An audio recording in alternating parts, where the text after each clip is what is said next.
up today. They needed all those games to get to today, actually.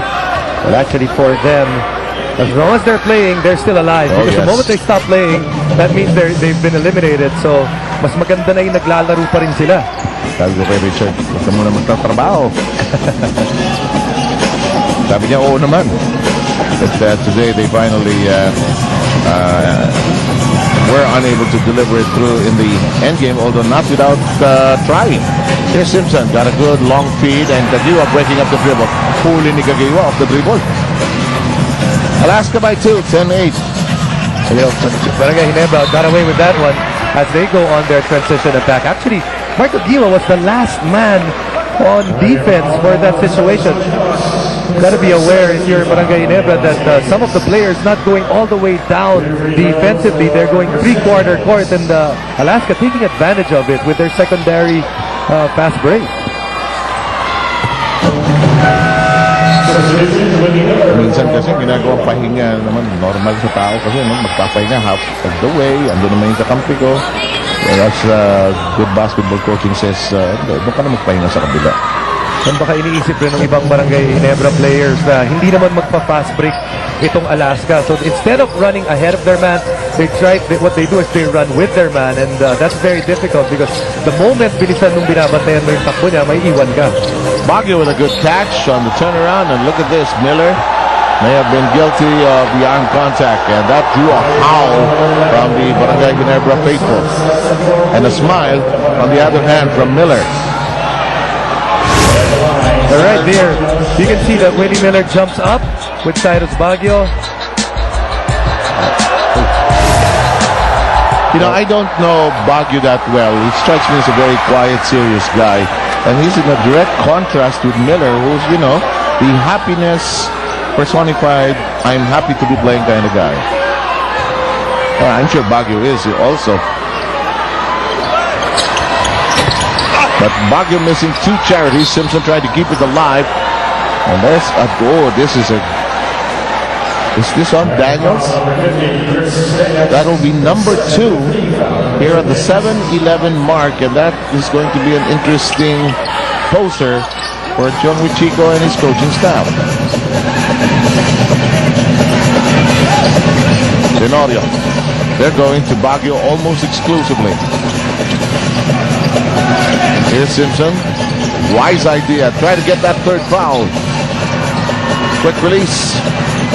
No connection at all, and nobody in a red shirt fighting for that rebound. All sewn together at 10. Yancy was 4. Daniel says, I'll score before I get out of here. Gets it back. It won't stay inside, and LA says, thank you for the birthday gift.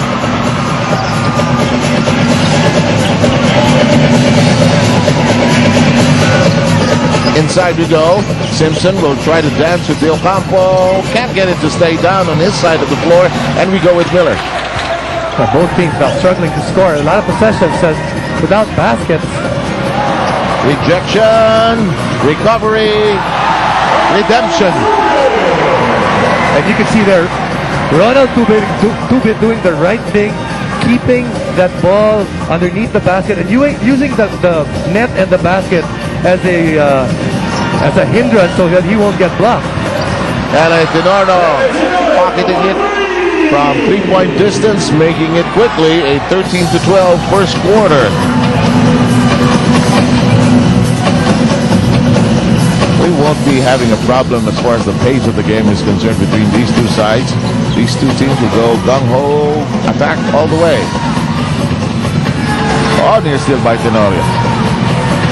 Stupid corner flip. No. And here comes Baguio. LA thought about it. Hindi balansyado. Walang tao sa kaliwa niya. Nakita mo yung smirk sa mukha ni LA. Huminto siya. Wala siyang mapasahan sa kaliwa. Hanggang ngayon, hindi pa siya mapasahan.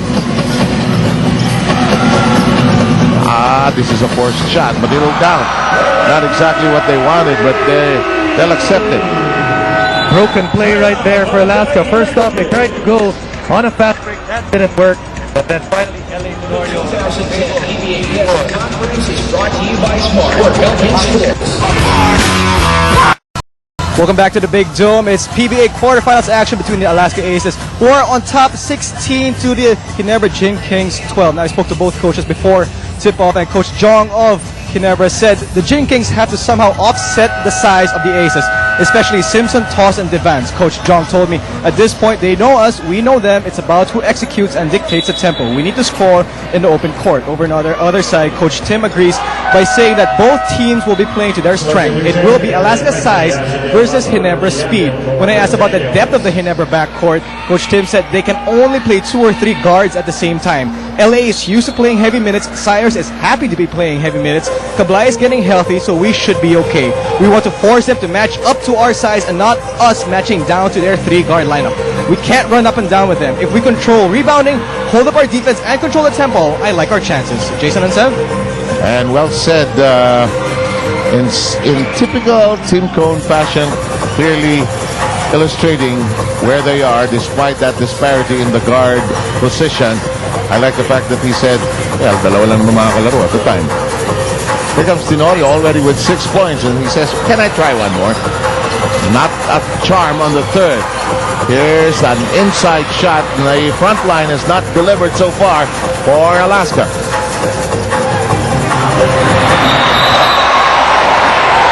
They'll call it as an offensive foul.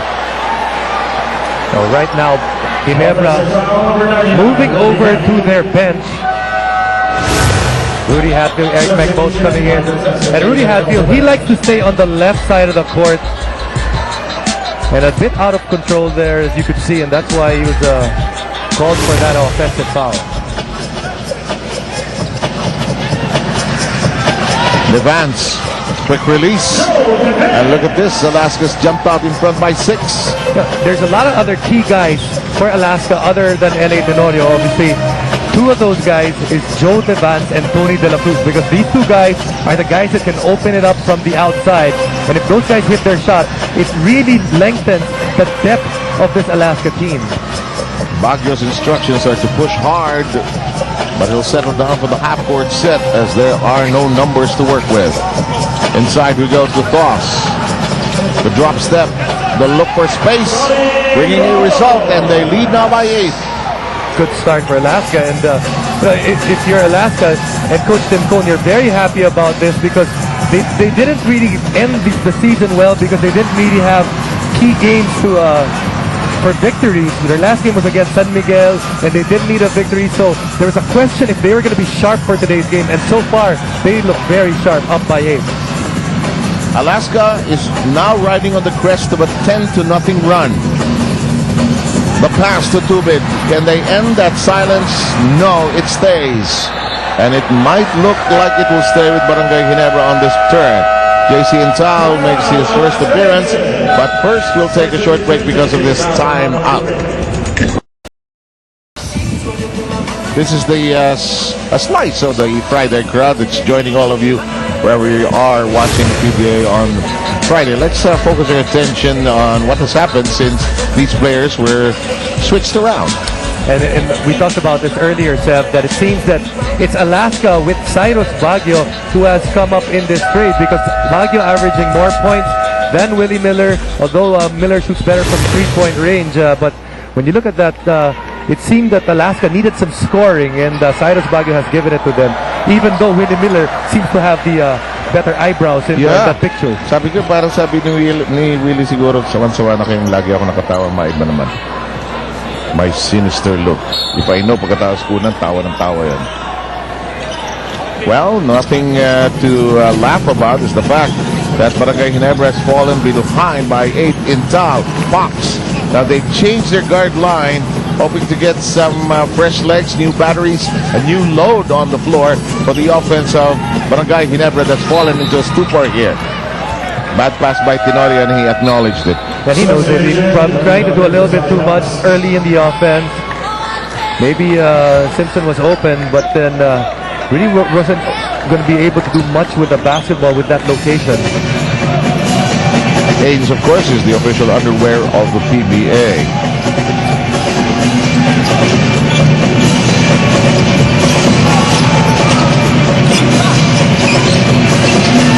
Jin Kings tried to zip the ball around. Cortez tried to get his offense